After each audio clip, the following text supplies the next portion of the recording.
这个青灯敢会使来倒滑咧。桃园市有袂少的十字路口，最近拢加装16个字的文字的标示，提醒民众伫无同的状况下，若要倒滑，就要注意对向的车辆。也毋过有民众讲，一面开车，爱搁一面去理解到文字的内容，若真困扰，阁会造成交通的意外。应该用图像来设计，安尼较好理解。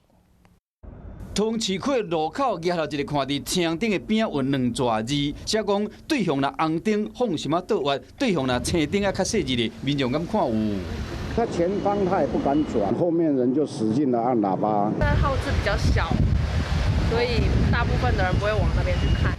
这个指示牌意思就是出现青色箭头会使直接倒滑，若是无箭头嘛会使倒滑，也毋过爱较细字的。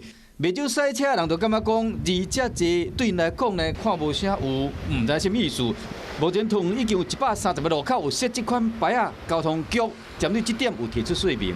桃园市的道路条件一般都是单向2车道为主，在左转量不平衡的情形下，我们只能用绿灯早开或者持币的方式来做解决。交通局表示讲，是为了要提醒驾驶人特定路段车顶倒滑路权的变化，未来会参考国外做法。